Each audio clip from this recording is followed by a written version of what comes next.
মূল সেইজন অনন্ত কোটি ব্ৰহ্মাণ্ডৰ অধিকাৰী কৃষ্ণ।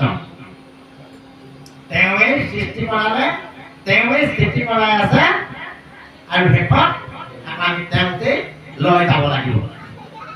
এই কথাটোকে যি জানি ল'লে তেওঁ কাল নিদ্ৰা আঁতৰি গ'ল। ও মিথি জ্ঞান মাতৃন ৰাগ আজি নেজি চিত কাল নিদ্ৰা নিমগ্নস্মি ৰাহিতাং মধুসূদন।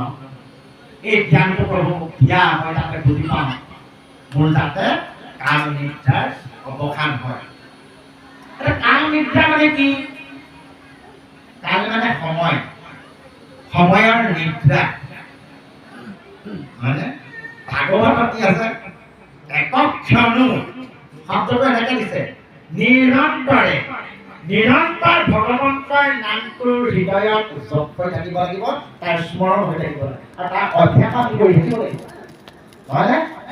তেতিয়া কি হ'ব? কাল নিদ্ৰাটো নাইকিয়া হ'ব।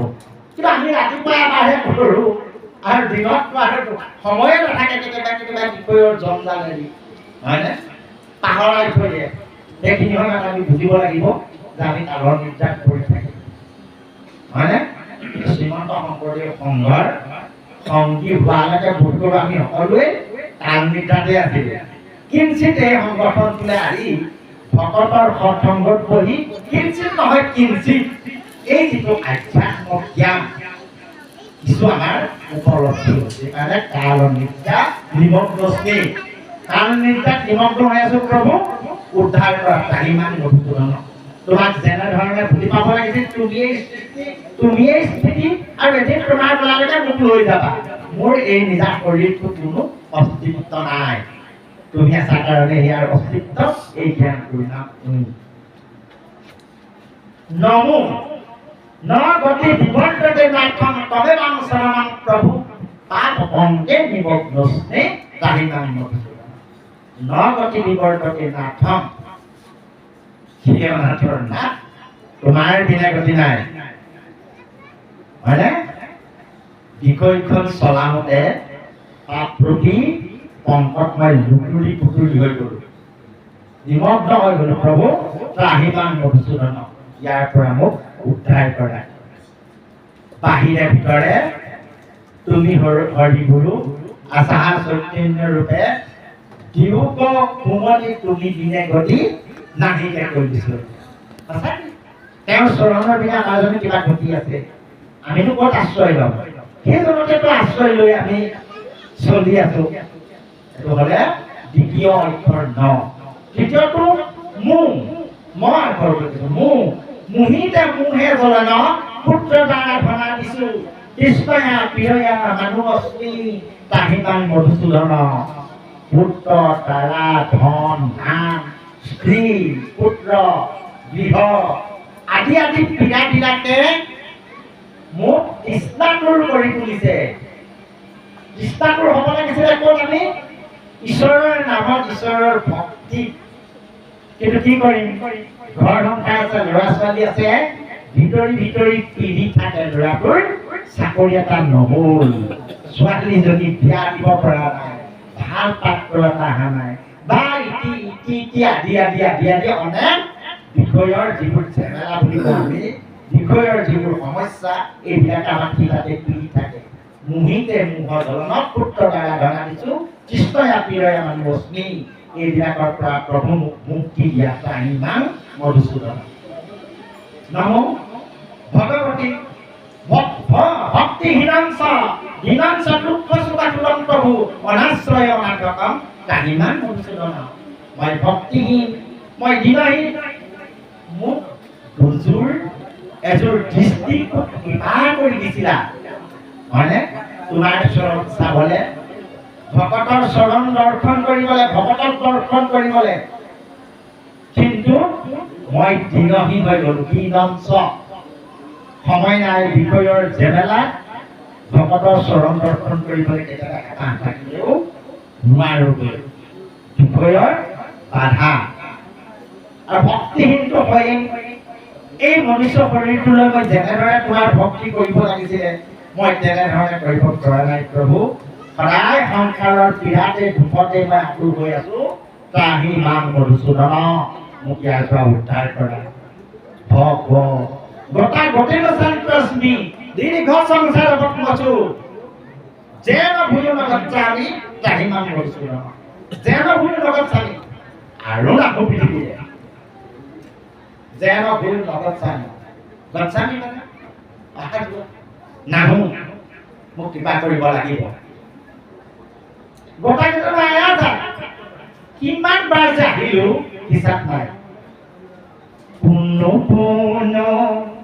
নৰতনু লভিয়াতু মাকতে যি দিন বন্ধু দামোদৰে সংসাৰে ভ্ৰমিলো অসংখ্যাত অ হৰি হৰি কতনা কৰিলো আয়া জাত ইবেলি তোমাৰ দুই চৰণে শৰণ লৈলো দিন বন্ধু দামোদৰে ৰতি মোৰ ৰঘু কতো মাত কোনো তুমি লভিয়া মানে জন্ম এই সংসাৰ আয়োজন কৰি আছো সংসাৰ আহি যিটো পাব লাগিছিল সেইটো বস্তু প্ৰাপ্ত কৰা নহলে বস্তু বিচৰা নহল বাকী সাংসাৰিক বস্তু চব বিচাৰিলো অনেক জীৱন পাপ কৰি দিলো এইবাৰ কিন্তু নহব এইটো স্তুতি কিন্তু ইয়াত নহয় কিন্তু গৰ্ভতে কৰি অহা স্তুতি আপোনালোকে পঢ়িব নাই কপিল দেৱভূতি সংবাদৰ দ্বিতীয় স্কন্ধত পাই যাব কিমান প্ৰাৰ্থনা কৰি জীৱই গৰ্ভতে এই ভূমিলে আহিছে ধৰালে নামি আহিছে সেইকাৰণে কৈছে যেন ভূমি নগচ্ছামি পুনৰ যাতে এই পৃথিৱীলৈ ঘূৰি আহিব নালাগে এইটো জন্মতে এইটো জীৱনতে কিঞ্চিত ভক্তি কৰি দুজনা মহাপুৰুষে দেখুৱাই লৈ যোৱাৰ পথত গৈ যাতে এই শৰীৰটো তোমাক অৰ্পণ কৰি তোমাৰ নাম লৈ তৰি যাব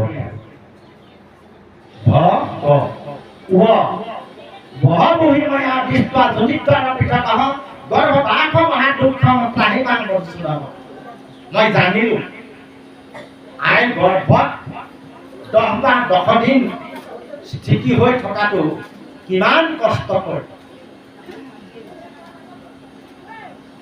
লিখা আছে পিতৃ মাতৃৰ সংযোগত এদিনত কিমান পাৰিলে 10 দিনত কিমান পাৰিলে এমাহত কি হ'ল 5 মাহত কি হ'ল হয় না আছে ন 5 মাহৰ পৰা গৰ্ভত থকা সন্তানে সব কথা জানি যায় সেইকাৰণে পঞ্চাম দিক কোৱাই দিয়ে গৰ্ভতে সন্তানটো ভাল হৈ আহক অমৃত খাই আহক নহয় কিন্তু গৰ্ভৰ যাতনাটো দেখি সেই জীৱাত্মাটোৱে কৈছে ভগৱন্তক প্ৰভু মোক এই ঠাইলৈ নানিবা আৰু ইমান অকণমানি ঠাই তাত এটা প্লাষ্টিকৰ মোনাই বান্ধি থৈ যাব খুচি বহি থাকিব লাগে মই ইফালেও লৰচৰ কৰিব নোৱাৰো সিফালেও লৰচৰ কৰিব নোৱাৰো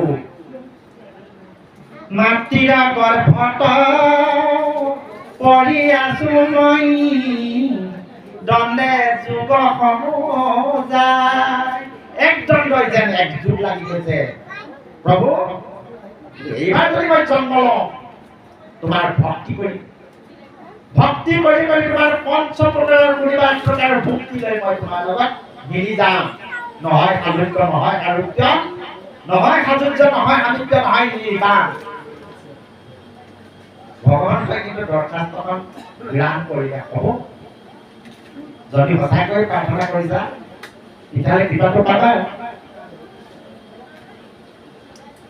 গৰিব বাখ খন্তে কোনো হুয়া ভয় গীতাঞ্জলি পঢ়িষা জীৱে ঈশ্বৰক কাৰুণ্য বচনে কৰয় স্তুতি তথা ভয়তে আকৌ কিজানি এঠাইৰ পৰা আহিব লাগে প্ৰভু নাহো আৰু ইয়াৰ পৰা যদি মোৰ যাত্ৰাটো আৰম্ভ কৰি মোৰ জীৱনৰ আৰম্ভ জন্মসীমা পাইলো তজু অনুগ্ৰহে আজি জন্মসীমা পাইলো সেই জন্মসীমাৰ পৰা মোৰ আৰম্ভ মোৰ ভগৱানৰ লগত অমৃত নয়নেৰে চাই মোক গৰ্ভত ৰক্ষা কৰি আছে, অন্ন পানী উঠি আছে। আইৰ আইতে আনি নলিন মাধ্যমেদি মই তাতেই বাঢ়িবলৈ ধৰিছোঁ। এদিন দুদিন কৰি মাহ দিন কৰিছোঁ পৃথিৱীৰ অহাৰ এক সত্য শুভ সংকল্প লৈ। গ গ গ গ গ গতি তেন দেৱ প্ৰপন্নস্মি সংসাৰস্থিতিকাৰকঃ দেহি সংসাৰ মুক্তং ত্ৰাহিমাং মধুসূদন। সেইজন দেৱঈশ্বৰক মই শতকোটি প্ৰণিপাত জনাইছোঁ। তেন দেৱ প্ৰপন্নস্মি, মই প্ৰপন্নভাৱে তেওঁ প্ৰাৰ্থনা কৰিছোঁ। কাৰণ এই সংসাৰখনলৈ আহিলে দেহটোহে মুখ্য, তেওঁহে স্থিতি কৰালে দেহি সংসাৰ মুক্তং। এই দেহটোৰ মাধ্যমে দিয়ে আমি মুখ্য প্ৰাপ্তিলৈ যাবগে লাগিব। শৰীৰ নহ'লে কেনেকে আমি মুখ্য পাম? হয়নে? শৰীৰ নোহোৱাকৈ বন্দী হৈ থাকে। ভাগৱতত আছে ধুন্ধুকাৰী শৰীৰটো পাইছিলে, অপব্যৱহাৰ কৰাৰ কাৰণে সি পেটাত্তা হৈ থাকিব লাগিলে। পিছত কুকৰ্ণই আহি ভাগৱত ফুৰাই পেলাই তাক মুক্তি দিছে। বুজিছ? আমাকতো কোনে মুক্তি দিব? কুকৰ্ণ